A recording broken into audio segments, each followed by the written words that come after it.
Hi everyone, I am Zainal Arifin bin Zulkarnain. Together with my group mates, today we will discuss about the ultimate problem which has been bothering us, which is the internet network in UNIMAS. In this video, we will talk about the real-life problems and current scenario happening to the students, the proposed solution to the problem, the ICT tools used to produce this video, and the references to the materials and information we use. So, here we go. We surf the internet every day in our life, starting from our daily basis to something that is more complicated. It all requires the one amazing thing called the internet. As a student in UNIMAS, you must know about the number one Wi-Fi source, famously known as the UNIMAS Wi-Fi. However, did you know that the 3 gigabit per second bandwidth internet that has been provided by the Telekom Malaysia to our campus is partitioned and shared among all the students and staffs in the UNIMAS?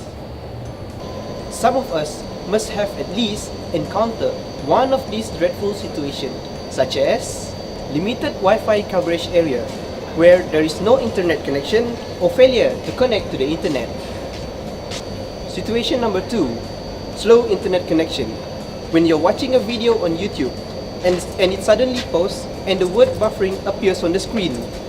There is also a situation where you're browsing the internet to look for online material, but the page just won't load and you will be waiting for some time till the page says connection is not successful. So now, in this video, we will be giving the solution to these problems that has been bothering us all the time. One of the cost-effective solutions to enhance the network coverage and increase the number of users is by using Wi-Fi repeater. The Wi-Fi repeater is placed between the router and the Wi-Fi user to widen the network coverage. The repeater has a different task compared to the router, where it only works as a connector between the router and the user, whereas the router connects the user to the internet network. The drawback of this implementation is that the Wi-Fi repeater is slower compared to the router, where the router connects directly to the internet user. Another cost-effective solution besides the repeater is the virtual access point.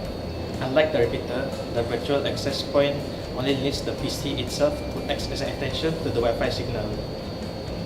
This method is only effective for connections within the lab area where the PCs are immobile. As for security measures, it is recommended to use hardware firewall as an advanced solution to protect the network. Software firewall itself is not optimum enough to protect the huge network with many computers attached to it. Hardware firewall is placed between the router and the PC, so everything coming through from the internet will go through the firewall and received by the PC.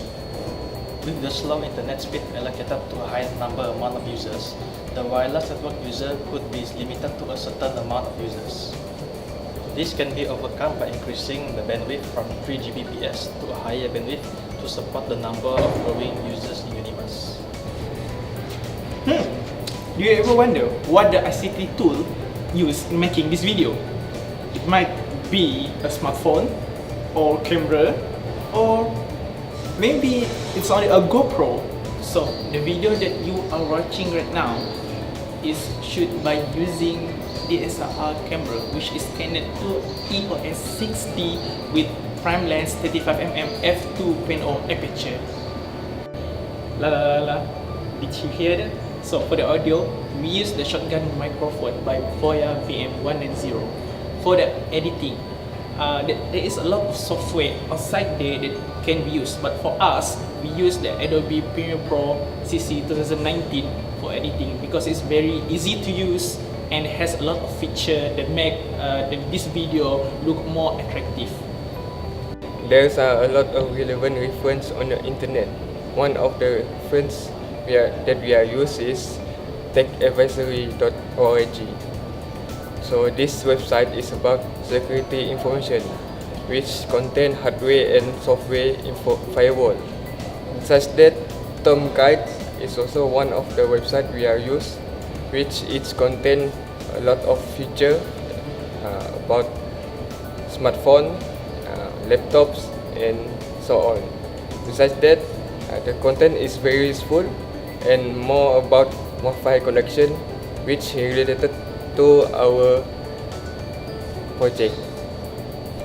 Lastly, we are going to thanks to CIDTS, which we gather information from them, which is how the network works in Unimas for our faculty in terms of cost, how much the budget they are given, in terms of the layout, and what type of material are used.